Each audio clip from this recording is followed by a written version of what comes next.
You're such an asshole. Okay, we're not having any video so that I can make sure that you guys can hear me all right. Figuring out what's going on, and I have it diagnosed, and the internet service provider hasn't provided enough bandwidth. My story isn't about the spectacular, but the mundane. There's no cheating with half of town, blowing 2.5 million, betrayal, or anything else heinous. Even the divorce was fairly smooth as they go. It's about the marriage that dies like most of them do, not with a single psychotic blow, but by 1,000 resentful cuts. Apologies in advance. I know you like succinct, and this has a lot of minutia. No. In this case, we kind of do need the details. Plus, I make more money that way, so I'm not complaining. But I'm describing a marriage disintegrating in routine, not heart-stopping ways, and showing what happens in the routine calls for more detail. This is not about a terrible woman, but I think a very typical one, at least typical in how she destroyed our marriage. All right, how's the? Oh, look at that! I think we still have internet. This is also like my last video I have to do today before I go outside and play. Part one, the marriage. My former wife, I will call her Renee, and I dated and were engaged for 2 years. Since you're asking, Renee was a solid 8, and yes, the sex was great. We had a lot of fun and a lot of talks. I didn't know about the red flags at the time, but even in hindsight, I can't point out much of anything that seemed wrong at the time.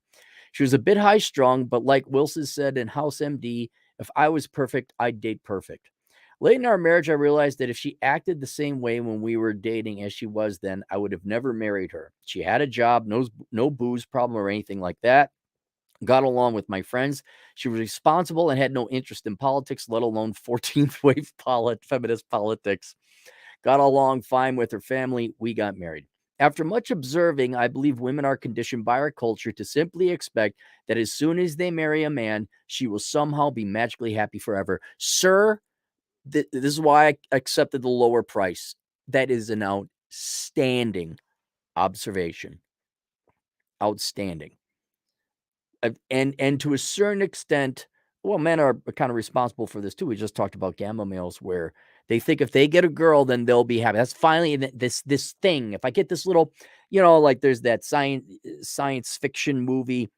Oh, we need the mechanical doodad, and then you plug it in, and then the machine fires up. Yeah, we're saved. It's like that.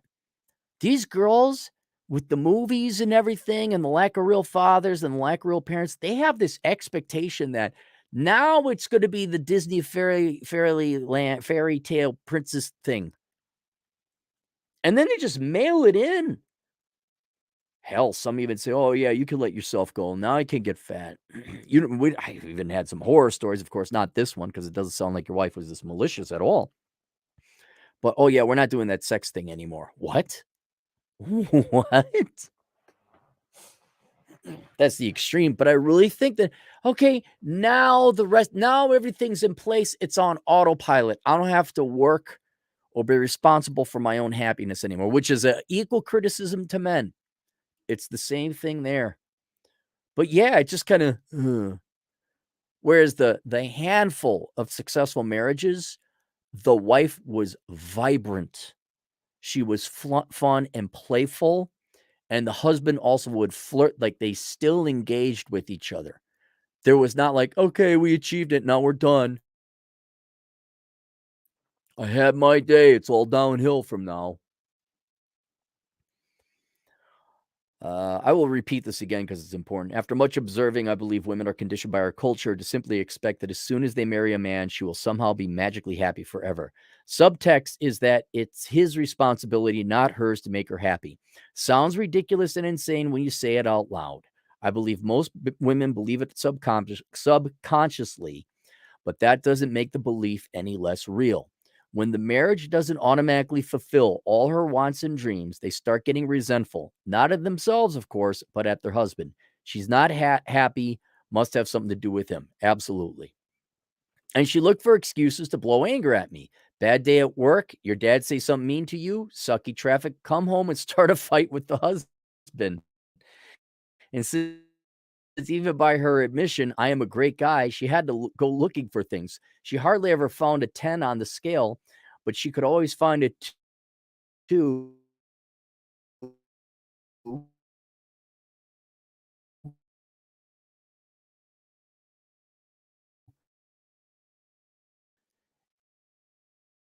and blow it into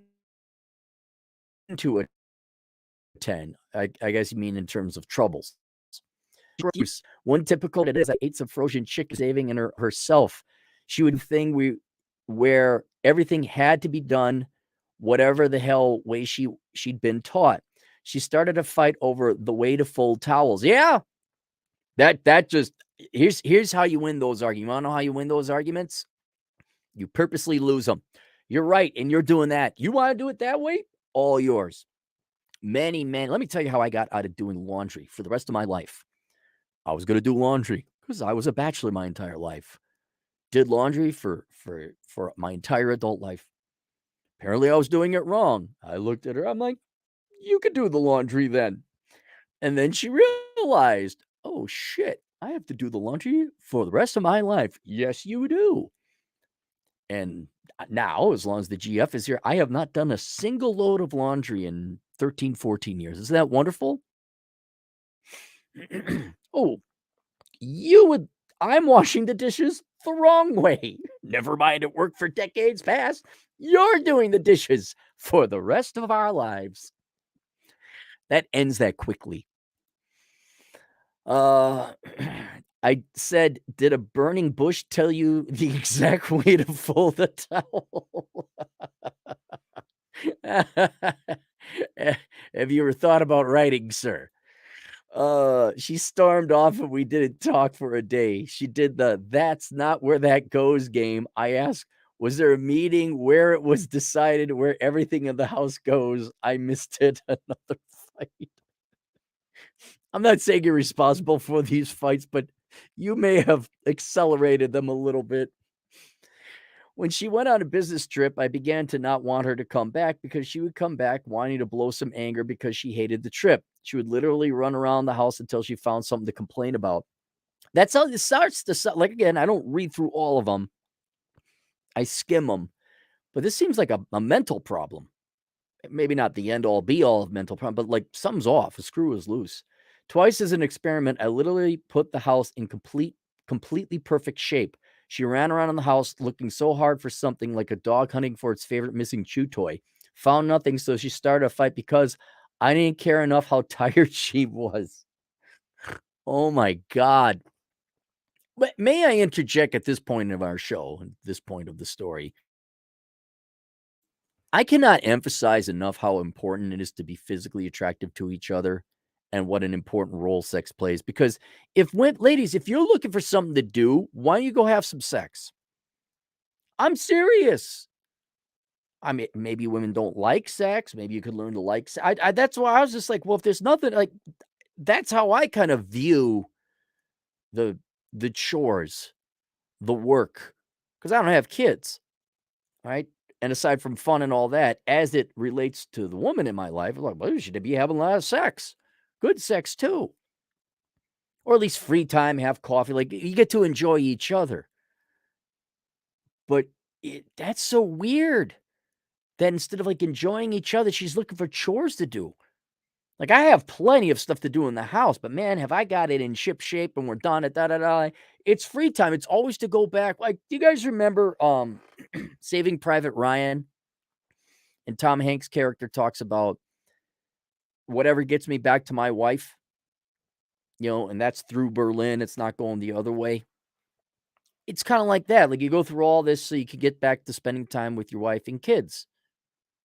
And she doesn't seem to, she seemed to like, hey, the house is spotless. It's called let's go have hot, greasy monkey sex on the couch or the kitchen island time or something like that. No, she had to go, there's something off. And you weren't the center.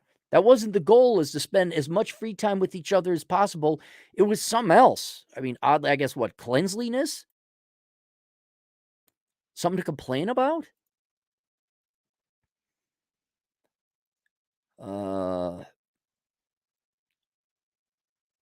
Welcome to the bullshit that happens when you're married. Now, you might be asking, as I do in half of these stories, if she was like this, then why didn't you leave this bint? Ah, from Australia, sir.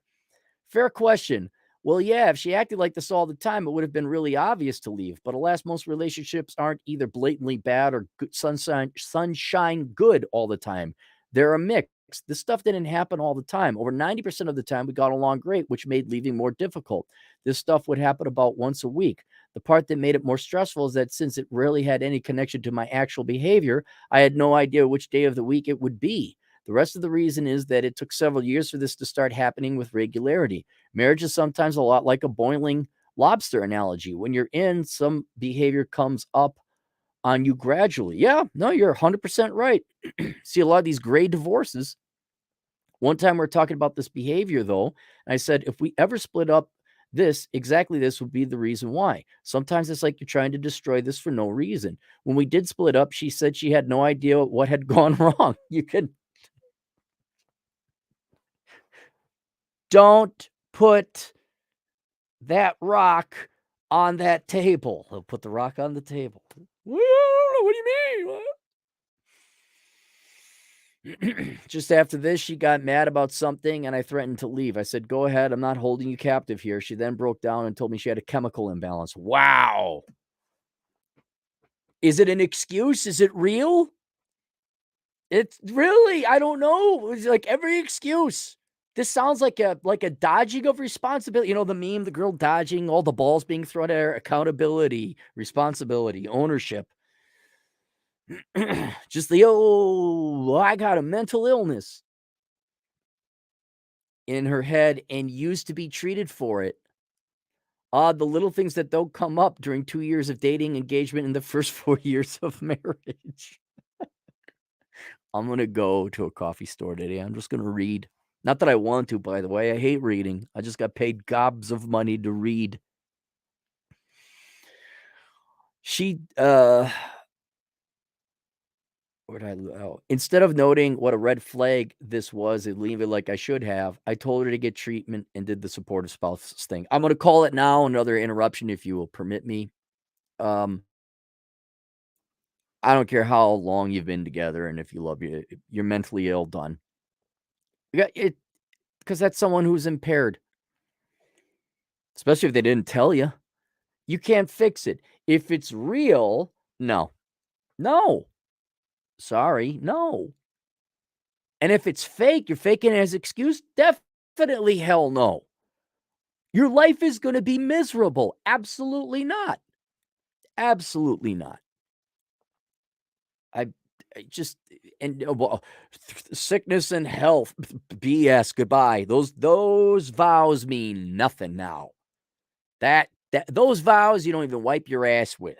Even if you have the soupiest diarrhea, those vows are not worth touch. Your soupiest diarrhea is higher value than those vows. Higher value than those vows.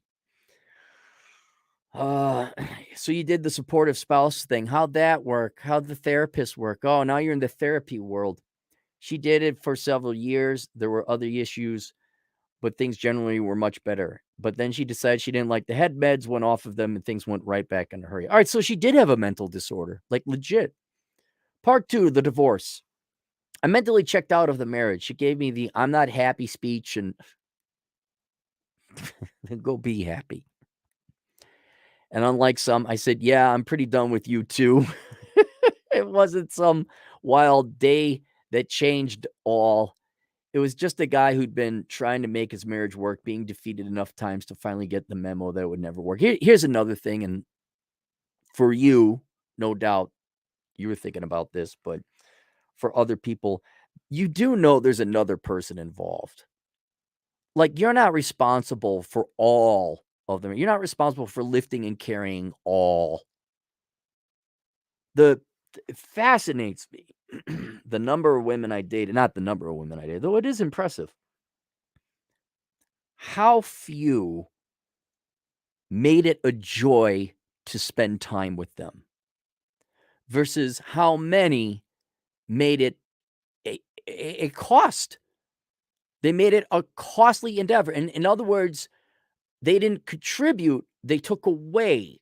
Not like they stole money or anything, but at the end of the day, the relationship or whatever time I spent with them, I was left less energetic, less happy, or miserable than I was before spending time with them.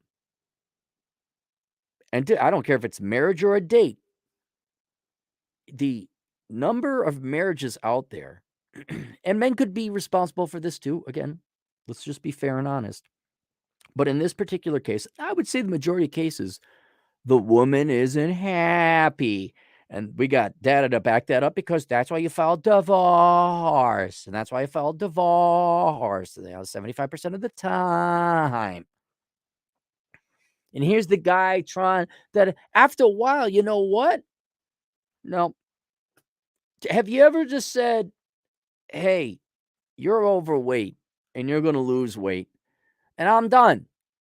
Have you ever said, I don't like this attitude. You're going to knock it off. And you just let go and you just stop. And I don't think guys get that. Like, no, I got to make it. What am I doing? Like, whoa, whoa, whoa. Doesn't she have half the responsibility? What do you do? Are you staying in shape? Are you being civil and nice and loving and flirting and all that other? Well, then she's got to go the right. But I don't think guys get that. Oh my God, she's not happy. What do I got to do? Nothing. That ain't your responsibility. And this whole happy wife, happy life thing, bullshit. That's your girl's responsibility. I mean, if your husband's treating you like crap or whatever else, but 9 out of 10 times that ain't the case. And just the idea that, look, you're only responsible for half. And after you've done it, like, take an inventory. Did I do everything I was supposed to do? She's still unhappy. That's her problem.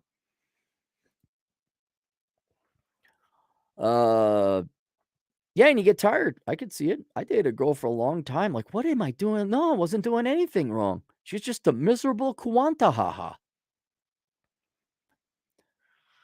The divorce was very mutual and smoother than most. This can't work for everyone, but here are a few things I did that help. I'm an attorney, so I knew the more we could agree on amongst ourselves, the better. We sat down and worked out an agreement. I put it all in writing and gave us both a copy. Without kids to fight over, we split the house and bank account and took out our own cars. The important thing here is I did not fight her over any other possessions. I asked for my personal stuff, then told her to put absolutely everything else she wanted on the list. You see, you're smart because you know that stuff is just going to be a pain in the ass to move. Oh, you want the couch and the heavy table and the furniture? There you go, sweetheart. Have your beta boyfriend carry it out for you. I'd be like, yeah, I just keep my keepsakes and the guns and the silver and my clothes. No, you get everything else. You can take all of it. Take it all. Hell, I pointed out things she'd forgotten to mention and gave them to her. She took 90% of the possessions and household stuff. I would call it junk. She took nearly all of the furniture. So what? She felt like she got a fair deal, which she did, and I placed everything with a few trips to a thrift store and some do-it-yourself time. And her moving cost her $5,000. Mine was $2,100. Rent U-Haul. I see what. Look. I don't make this economist thing up. I don't just play one on TV. Okay. 3. Since we had a complete agreement, I was able to simply get papers, have her sign, file myself, then go to a 5-minute hearing. If you can try doing this, an attorney buddy of mine was in court anyway, so agreed to help with the hearing for the cost of lunch. My entire divorce cost me $225 in filing fees, a BLT, and 2 beers. For those who don't have a convenient attorney buddy, if you can do all this groundwork, an attorney will likely be only a few $100s. Well, the big one is you got to get your wife to, and it doesn't sound like your wife was malicious. God bless her. Sounds like she had some real mental problems too, not fake. But that's kind of key to having this all work out. I don't think the issue is finding a buddy who's an attorney or drafting up the agreement. I think it comes down to the wife not like, I didn't feel safe. Back to the marriage. I warned others with this story again, not because my marriage was wild or unusual, because it is so ordinary. If I thought Renee was some evil witch from the depths, I would have likely said that was quite the anomaly and maybe gotten married again. But I think Renee is actually pretty typical. I agree with you. This is like 85% of the marriages. I've before and since seen the spiral where married women become resentful like this. The husband withdraws, the wife complains about the withdrawal, which is a big mystery to her. So amps up the resentful repeat a bunch of times until the USS marriage goes down. This isn't a marriage killed by something dramatic. This is a marriage killed by the slow acid drip of occasional nagging, anger, and resentment that kills so many marriages. And which is why I tell this Berfault's law of marriage. Women will choose whether or not the marriage works out. And again, selection. I mean, now you didn't know she had a chemical imbalance, a legit one, it seems. And I would also ask so men, you got to choose the right girl who was like, yeah, I want to be happy. I want to have kids. I love, and yeah, sex is so important. Like, does she want to suck your dick?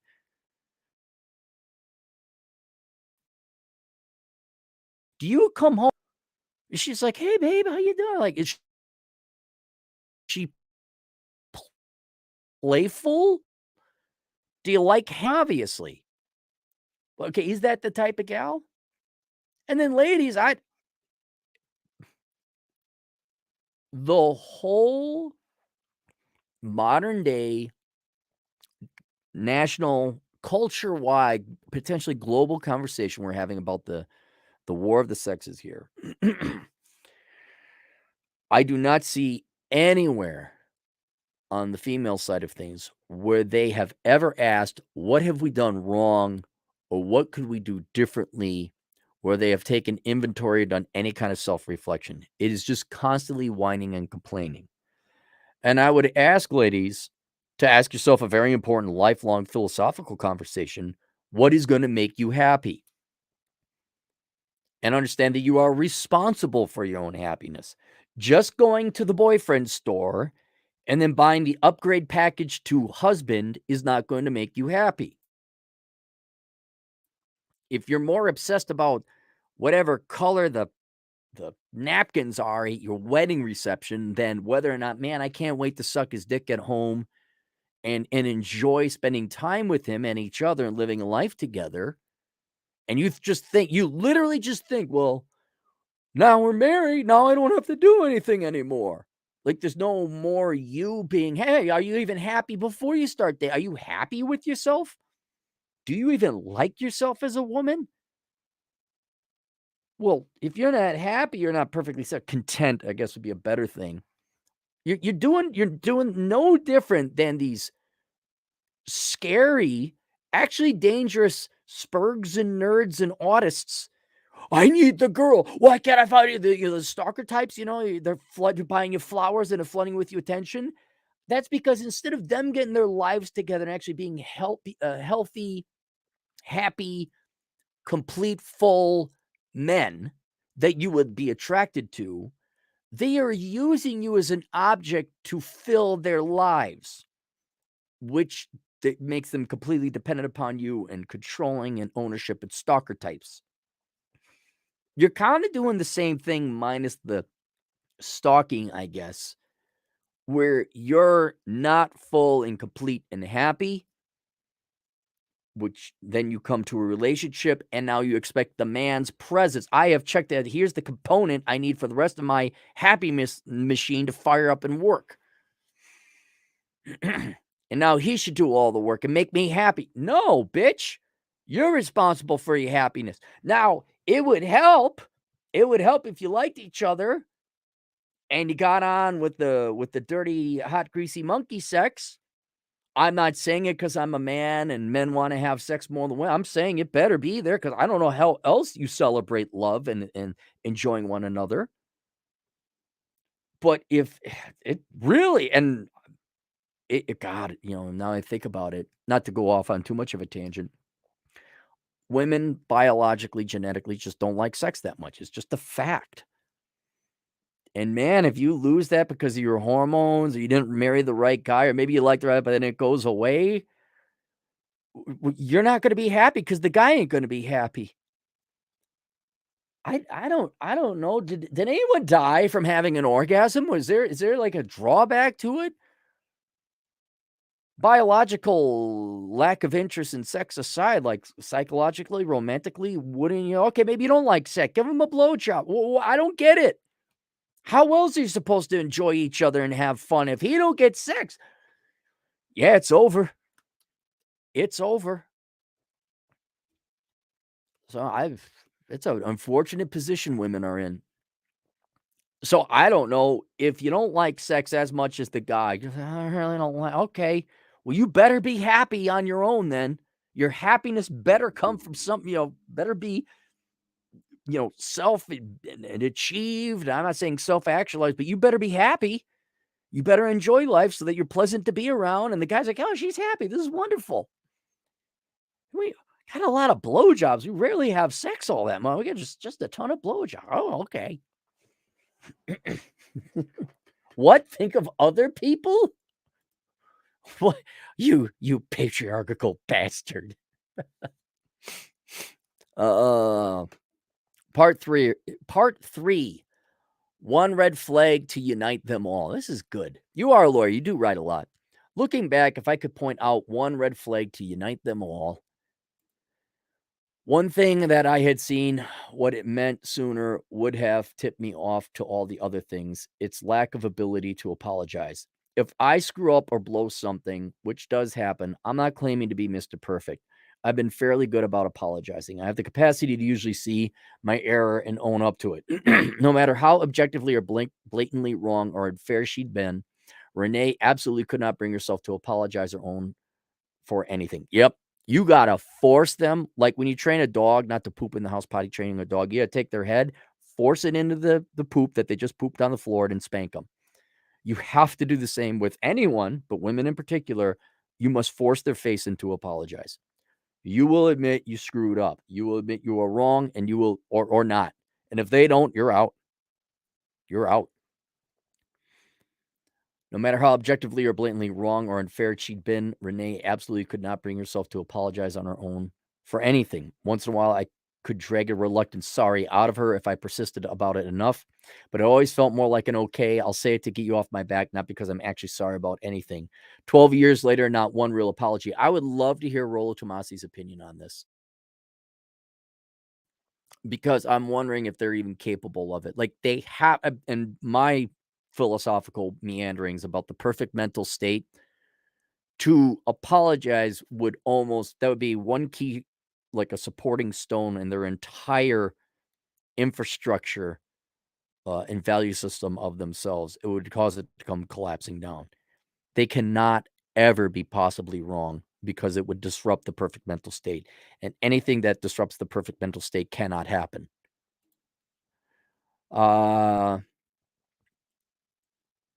I've since found out that if I'm with anyone who can't just say they're sorry when they're clearly wrong, even when they can't make a case they were right, I leave. And I find it pretty damn often. Yep, it's very rare.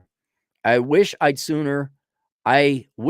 understood much earlier how much a deal breaker this really should be. It's not just about an apology. It's because the ability to apologize when wrong ties to so many other things. A person who can't do that probably has no ability to notice when they've done something wrong, which means they are someone who will always see themselves as the victim and everyone else is the problem. Oh, and they screw up all the time too. Don't forget that. And they never learn. I remember one gal, I'm like, no, you're not doing that again. And she did it again. Okay, bye. They also tend to have control problems in a relationship. It also tends to show a lack of empathy, concern, or both for others. And right there, right, her feelings, her need to be right all the time and not even suffer slightly the concept that she might be wrong is more important to her than her love for you. There is no selflessness there. There is no love. Part 4, the housework experiment. This part is a bit of a tangent, but as an economist, you might appreciate the experiment I conducted. We both had jobs and no kids, so I really did believe the housework, chores, etc., should be divided fairly. Fine. There is outside type of work, yard maintenance, etc., and inside type of work, making dinner, cleaning. She, like most women I've observed in this time on the mortal coil, simply refused to do outside work. Yes, which is fine if you do that and they do the inside. I'm right. Divisionally, it's always been that way. It's the dumbest argument. When women bitch about chores, who's doing chores? Oh my God, women are so oppressed that men. walk away. Just walk away. Or do what I did. Oh, your car ain't working? Why don't you go with diagnosis? Oh, it's the spark plugs. Here's how you do a tune-up. I taught my girl how to do a tune-up. Like, she doesn't. Guess who doesn't complain? She never did complain. But there's like, thank you for repairing the car. Got it.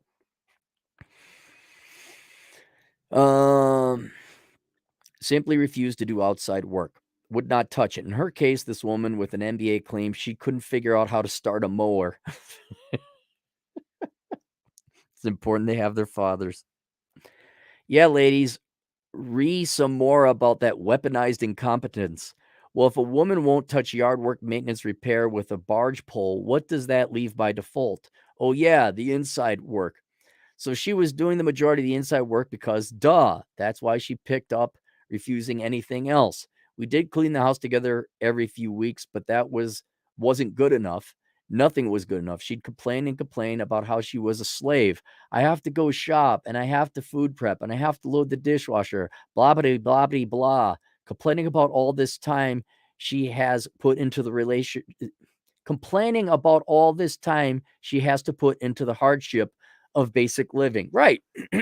Right. I haven't been there in decades, but I have had some girls. Did you see your freshly mowed yard? The one your dad helped with the down payment for you to afford? Where is Daddy Warbucks anyway? One day I decided to approach my wife's lament with logic. Oh, you stupid man. I know approaching a wife with logic. I did say this was an experiment. I sat her down and had us list every chore or task at our home, how long it took, and who did what. As I suspected, I came out putting in more time, something like 55, 45. She was shocked. Time to note, I've also reached the conclusion that yard and maintenance work is invisible to most women. Just don't do it because they don't do it. I guess it just doesn't happen. They only see the work inside the house, which is why they're always ringing about only that. No, I think they know. They just want to complain. Look, it's said many times before, in many cases before, you need a woman to have a good relationship with her father. And that father needs to be a real man. Because these girls know, oh, yeah, look, he's, whatever, weed whacking. He did something to the pavement or he touched up the gutter, whatever, standard maintenance on a house. They understand that. But if they're just going to sit there and bitch and whine about, oh, yeah, that's because they're informed by women's magazines and not their dad. And it's done. You don't deal with those girls. A lot of this, you just have conversations up front. I'm doing the outside work. You're doing the inside work. I don't hear a single complaint about your chores or your work inside the house. Not a single complaint. That's how it works. You think, yeah, bye. But of course, all this is resolved, not getting married. And she has a house and you have a house. Look, follow me in. Guys, just trust me on this. Like, if you're not going to have kids, just, you don't live with them. Make sure they got their own house. Make sure you got your own house. And there you go. Like, well, you could do that at your house. You come over and mow? No, mow your own damn yard. Look, all you got to do is give them what they want. Equality. And to be left alone. Girls don't like men harassing you. You're suffocating me. I don't like that. Okay, go over there. Can I come over to your house that's clean and put together? No, you may not. My house. Whose house? Run's house. A quick ad that none of my time included my daily 2 hours of commuting I had to do while she was work from home. She has several hours a day to hit the gym, run around, see friends, whatever. I'm coming in around 7 or 8 p.m., but she's the slave. 5, the aftermath. These days, I have fun with women. I have women friends and friends, but I won't marry a woman I don't have any live with me. Not because I was shattered, not because I'm afraid. My state does not do common law marriage. Not because I'm an incel who can't get my pee-pee touched, but because I simply don't want to deal with the crap above. There you go. And that's a lot of it isn't even necessarily female related. It's just the fact you got a roommate. There's another human being there that is not exactly viewing things the exact same way you are. But the emotional crap, absolutely. Absolutely not. Yep, I get it. I do a lot of fun things with my life and don't need complaining, nagging. Nothing is good enough. Even my evening blown with a fight because someone was rude to her at the Dairy Queen. Always wondering if I'm right or crazy. This dish isn't where it should be. The sheets aren't folded right. Or why do I have to do everything around here? Eight. What would be amazing, just hear me out on this dream. Could you imagine if women actually exercised their agency and sat down and says, "Okay, what could we do to improve this situation?" And like, "Oh, you're right. This is logical. You're right. I should do it." Can you imagine all the trouble that go away? And I tell this as I've gotten older, agency and responsibility. Holy shit, that is so sexy. Like, it may not sound romantic, but the GF has her own money, takes care of herself. Like, dude, you're actually independent. I don't have to say, "Hey, get the food ready." She just goes out and does it. It's wonderful.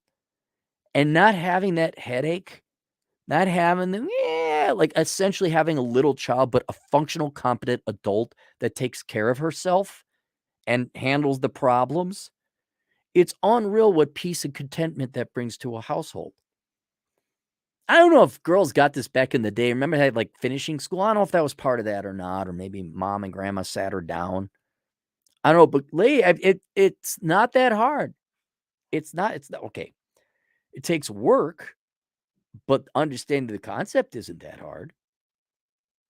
And I just wonder, like, what would happen if girls like, "Oh, yeah, I got my finances together. I got this real job. No, I don't have any other guys' kids, but hey, yeah, no, don't worry, babe. I got this." Like, I'm trying to think. When you go out and hang out with your buddies, maybe you had a really bad day, like, "Oh, man, this thing happened." But usually you get back to ball busting and making fun.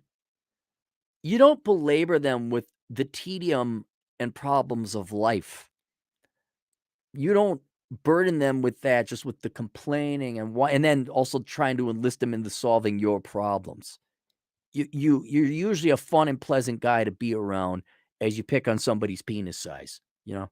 That's what the friends do. By God, the number of gals though, just, "This is why do I," "Oh my God, this doesn't work. Fix it." Why are you wasting my time? What?" "Oh, would you like me to fix that for you?" Say, "Hey, I need your help." "Well, what's in it for me?" "Oh, okay, that's right. You do the cooking, and I will go fix the car." But just having someone in there complaining all the, oh, forget it. Talk about a boner killer. If you girls were to, like, take ownership, solve your problems, and make it so that anytime you interact, well, all interactions with the man and the woman would be fun and flirtatious and sexy, I wonder what would happen to relationships. I just wonder. I somehow managed to keep my house clean without expert supervision or stack of complaints, and nearly all my life is me doing what I want in peace. Coach Greg Adams said, "Peace and quiet and contentment. Peace and quiet." A female friend asked me if I planned on getting remarried. I foolishly answered honestly and said it was pretty unlikely. She kept pushing for a reason. I finally asked, "You really want to know?" She said she did. Knowing what would likely happen, I answered anyway. I went through the above, then added, "Most marriages either get shredded or are miserable. You know it, and I know it. And a primary reason is that most women, the second the ring goes on, have ridiculous expectations of marriage. Most of you want a husband, emotional support animal, BFF, and an all knowing therapist in the same person. Get resentful when you don't magically get it. Statistically, are the ones that leave 80% of the time. Then wonder how come you men don't want to get married. What's wrong with you?" Are you sitting down, Cappy? I'm in my sitting down chair. Hang on. Let me go to the video. Hang on. See, here I am. I'm in my sitting down chair. Okay. Now we're back. Cappy, go get your fainting couch. I never heard from her again. Right. You try to hold it. You treated her as an equal. You were honest and told her that she had responsibility in a relationship. I don't mean a romantic one. I mean, in any relationship, there are at least two people involved. There's a co-party whose considerations must be considered. Those of you on YouTube land, thanks so much for your time. I enjoyed writing this, and I hope you fellas get something out of hearing it. I think we're doing the Lord's work. I think we're all doing well here with all of you gentlemen, sharing the nightmares, sharing the mundane ones. Oh, absolutely. I think this is the majority of marriages. I don't know. Was I watching too many movies? Did I see too many grandparents? Like, I still don't understand why there isn't more happiness and fun and joy. I don't get it. Maybe that is the nub. Maybe the girls just don't like sex that much, and now they want the commitment. They got the commitment, and now that's it. I'm done. You should be happy I'm here and merely existing. It's like, really? This is a relationship? You're not even acting as another human being to like even fall in love with and spar intellectually and emotionally and fun and flirt. Like none of that. None of that fun. It's all watching the television shows and pouting and do you like the guy? By the way, guys, you don't have to get married for a girl to really like you and have fun with you. You'll know. She'll be happy. It won't be torture. It won't be draining. It won't be mundane. She'll be there in her little heely heels and her little French maid apron and like, hi, I got you your favorite ice cream. Well, you sure did, sweetheart. And all you girls, right? The three listening. Oh, it's always about sex. Yeah, it kind of is. Yeah, I won't lie there. There's other things, but it's kind of important. Yeah. And the fact you're repulsed or disgusted by it, like, I honestly don't bother getting married then. Why would you do that? Don't even get in a relationship then. Ugh. That's your relationship for fine, done, leave. Don't even be in the market. And God bless you girls who actually do love sex. You know, there's been a handful of girls I've dated, like, they really enjoyed it. Oh, this is fun. This is nice. You're sitting there, what do you want to do? Oh. You want to put on some heels and lingerie? All right, it's over. Goodbye. So there you go. All right, let's get to the super chats. I think we got video. Now that I can see whether or not I got reception. One super chat. Vlad Elkins, any interest in doing a stream later on tonight? Yeah, I think I might be able to. Mr. Texas feeling better? Is he going to be up for it? Let me know what time. I really don't have all that much to do today. So yeah, I'm game. That's it. That's all the super chats we got. Link below. Of course, the dad you never had. For those of you men who are going to walk into the landmine field known as marriage blindly, please go get that course so you're not divorced.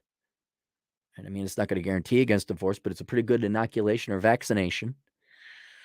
Bachelor economics. But Cappy, if I don't chase the girls and get married, what do I do? The very next thing you should do is get your financial act together. Concurrently with getting your health together, but that's not my expertise or field. Go talk to Jack Napier at Red Evening, and he'll get you hooked up physically, or Dennis McGon. And then what else do I got linked below? The Book of Numbers, analyzing the ROI in the pursuit of women. Are these stories starting to sink into your head, boys? Do you need some numbers to go along to verify that these are not merely anecdotes and the worst of the worst, though some are nightmarish stories, but do you need to understand that this is the majority of girls you're going to be facing? You don't believe me? Go get the Book of Numbers, analyzing the ROI in the pursuit of women, see if I'm lying. And then, not my numbers, not my opinion, Morgan Stanley Dean Witter came out with a report that forecasts by 2030, half of married age women aren't going to be married or without kids. Technically, it's 45%. All right. that presents all of you, both men and women. But again, I only charter men with agency. That requires all of you to account for the 50% chance you're not going to be married. There will not be a loving well, there might be a loving person in your life. And since you're not married, you might actually be having sex. Who knows? Crazy things. Classic line. Why don't you get married? Because I want to have sex. Oh, the looks on everyone's faces. It was priceless. But since half of y'all ain't getting married, might as well figure out what to do in life without the opposite sex. And so there you go. The menu, both for men and women. Please read through it. There you go. Low tier tactical, $10. Is it just me, or have some feminists grown frantic over men getting smarter with their money? I don't know. I mean, you'd have to send me some articles or some, examples. And it's always it's always looking into the crystal ball. Like, is the internet really reflective of the real world? Which I say increasingly it is, as more and more people live online. It's certainly better than just, guessing or going through your own individual experiences. It kind of the internet is sort of a big, large poll of all of society. So it's better than nothing is what I'm saying. I don't think feminists have grown frantic. I think it's kind of like a hedonic treadmill that can't stop. They have to keep going and going and going. They have to outdo a previous generation. Like when we won World War II, all the soldiers went home and everyone got back to the lives. I don't think feminists, well, I know feminists don't have lives. All they have is feminism. So instead of it stagnating and just accept, well, here are all the main tenets and principles of feminism, and we've done our job here, and now we move on to something else. I think they're so lazy they don't want to get real lives. So then they go into whatever further perversions and subcategories and develop frontiers and new schools of thought where you get these ridiculous intersectionality. Or I mean, read through any, how do you get a doctorate in women's studies? How? What is there possibly to study unless you've made up bullshit out of whole cloth? And so I don't think they're getting, like, they're looking at data and saying, oh my God, men are getting out of marriage. And I think most feminists don't want to I think most women don't want to get married. So I don't think it's that. I think feminists, just like leftists, which they are kind of one and the same philosophically, they just want, what do they want? They want more, especially when it comes to money. And apparently 38% tax rates is not enough. They will want all, and then they won't stop at all. Like, follow me through on this. I know we're going a little long here. Follow me through on this low tier tactical. Let's say you gave feminists and leftists in general all the money. Here's communism. There you go. They'd still bitch and whine. Why? Because this comes into Harrison Bergeron. There's taller people. There's better looking girls. There's people with better voices. Now you go to non-financial components or aspects or traits people have that they'd still bitch and whine. And it's not until everyone but them is killed, not until there's no one who is better than them at anything, whether it's finance, physique, beauty or handsomeness, I guess, for men, happiness, friends, not until not until the feminists or leftists in general have the most of everything compared to everyone else will they be happy. Even then, I don't think they'd be happy. But because they're such low performing and ultimately parasites, there's so few people that have less than them and achieve less than them that means killing pretty much everybody or eliminating everybody. And that's kind of what the story of Harrison Bergeron was. So I think because of their nature, they just need to consume more. They need to be pissed off more. They can't just, well, here's this full body of work, this feminist theory, which I think there is a core. There should be. Obviously, women exist, a theory on women, if you want to call it feminism. Yes, obviously, there should be a practical body of philosophical work that contributes to all of society by identifying women and helping them out and optimizing their role and participation in society. Sure. But that's long been abandoned. That's 17 waves ago, and now you got these hate-filled freaks that just whatever they're pulling out of their ass this week with new made-up words. So I think they will perpetually grow frantic. I think women in general, though, might be aware. They're acutely aware of the lower percentages of quality men. They're acutely aware of men who are just losers and living at home. They're acutely aware of soy boy, the lack of physically in shape men. Women are absolutely acutely aware of all the Democrat men they created and voted for, filling in the ranks of men, though they oddly enough don't want to date them, even though that's exactly what they voted for. And they got exactly what they want. I'm still confused on that.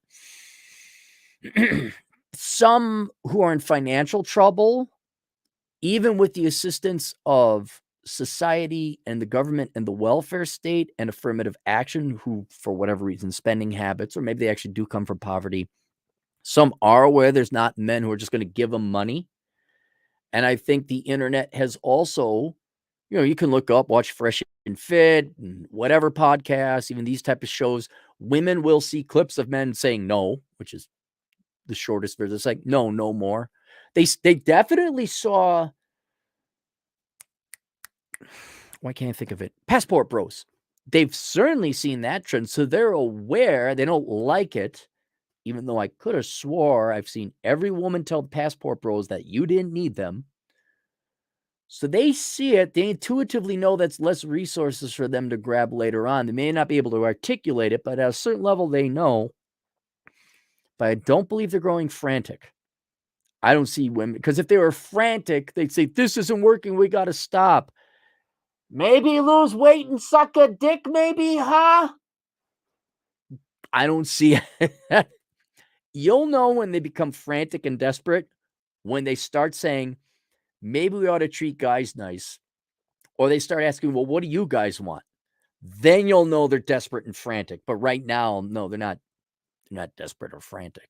I guess they're just more huffy puffy and pouty. I don't know. They're more harumphy. They just do that a little bit more. Maybe they're a little louder. I don't know, but they're not. They're not frantic. God, could you imagine how bad things would have to be for them? Well, what do you guys want? Like, what? We'll never see that prediction. I'm not going to see it in my day. You won't. We won't. Not going to happen. Digi Nomad, $2 Canadian. My date asked why women wear track pants in public. That's a good date. That's a good gal. She deserves a second date there, Digi. You treat her nice. You treat her very nice. Just fascinates me how easy it would be for women to go and get the guy they wanted. Like, you could just come in and you could sweep, ladies. You could sweep away the competition. You could get pretty much any guy you wanted. You just have to admit you're wrong. And we know it's more important that you, in your mind, be right, even though you actually are wrong. Physically, in the real world, you are right. Instead of acknowledging that, we know it's more important that you and your little mind and nowhere else are right than you actually falling in love and being happy. It's more important. What sad, pathetic people. Oh, all right. Links to all that stuff below. We'll see you guys later. Toodles.